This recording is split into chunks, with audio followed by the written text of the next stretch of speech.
As we talk to IT professionals, one of the things that they're trying to deal with is how to manage primary storage, backup storage, how to do disaster recoveries, and how the cloud fits into all of this. Joining me to help with that conversation, I've invited Mark Keating. He is the Director of Alliance and Technology with ClearSky Data. Mark, thanks for joining us. Thanks for having me, George.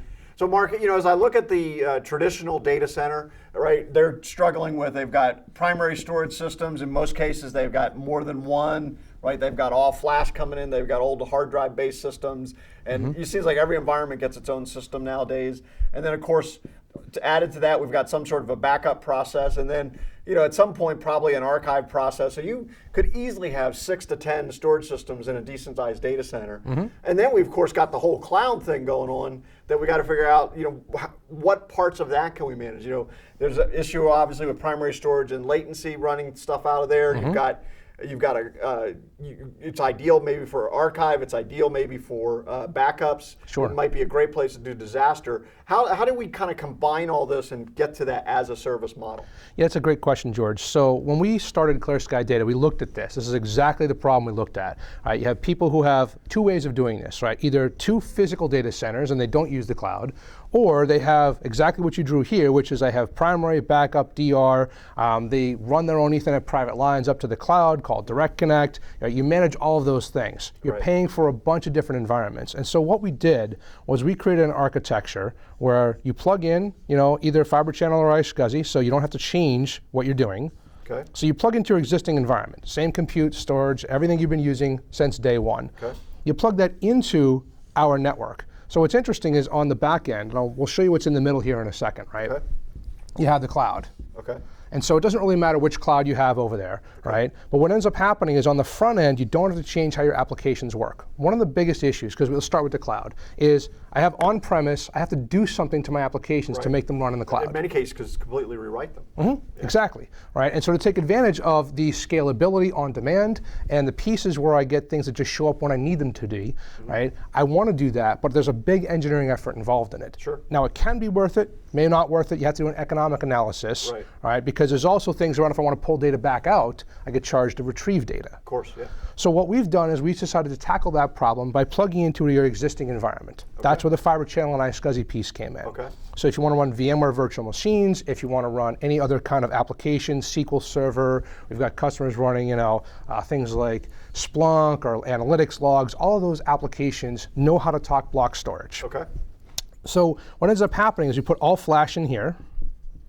Okay, so that takes care of my performance issues and things like that. It does, but there are companies that did that as gateways, right? And just took this and wrote it to the cloud, so that's good enough. Right. The problem you get when you do that is if you miss here, meaning if I don't size this whole thing, now I'm coming to here and I have a performance problem. Yep, yeah, you eventually get hit by Murphy's Law. Exactly, right? And so in order to solve that, what we ended up doing was creating this middle tier we call points of presence, right? Now in every metro we go into, we actually have two of them for redundancy because Murphy's Law strikes and you know what? Something's going to go wrong. So you actually want to connect up our customers like this and then run lines that go in here. Got it. So what ends up happening is that this is flash here, right, in this environment. All of these are Ethernet private lines. Okay. So nothing runs over the public internet. Okay. This is always less than 2 milliseconds. Okay. So if there's a miss, it's negligible. Exactly, and you're talking another flash tier in here, right? A little bit of spinning media to do a conversion and all the rest of it, right? And then what ends up happening is we have more copies out in the cloud, and that's for durability. So if you start thinking about where I want to make multiple copies of data, it's really cost effective to make them out here. Sure. Yeah. But I don't want to access these all the time because I get killed on retrieve charges and performance. Gotcha. So what ends up happening, the way this service works, if you take a look at this, is between 95 and 99% of all of the data that you're reading from in our customer's environment comes from either here or here. Got it. Okay. Usually it's 90+% here, and a small percentage is coming here. Yeah, that occasional miss that in this world could have been very annoying, and now it's negligible. Exactly. Exactly. Now this is an interesting start to an architecture, but that's good for primary storage with a single site access. Right. Here's where this gets really interesting. So we have other customers who have multiple sites, right? So this is single site, site A, right?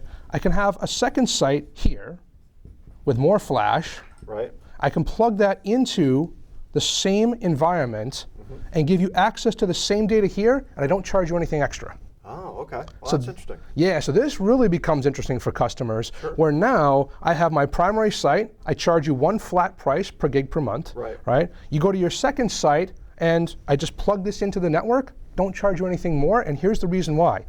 The only extra data that we're storing is another copy of the hottest stuff we're putting in the flash. Right. We've already made all the multiple copies in the back end. Sure. We've already distributed them geographically. We've already put them all over the place. So from a, I'll call it high availability perspective or DR perspective on the physical side, I've got you covered here. Well, and there's many companies that have multiple offices within a city or a metro area, right? Yep. Yeah. Yep. Okay, great. Okay. And so then how does this go? Let's take it down to the backup and DR situation. Yeah, that's great. So there's two aspects to backup and DR, right? The reason you do backup is to recover. It's not because you want to have extra tape drives laying around. It's in the event something goes wrong, you have the ability to recover. Exactly. So let's start with the recovery on site and then go to recovery to the cloud, because we can cover both scenarios. Okay. In here, just like any storage system, you can use snapshots, right? In fact, we have a default snapshot schedule. In the existing primary world, you make snapshots, they're local to the box you make them on, right? You then have to choose to replicate them somewhere else, right? So then you might have recovery points somewhere else. Then you might have recovery to the backup over here, and then you're backing it up to another physical location. Right.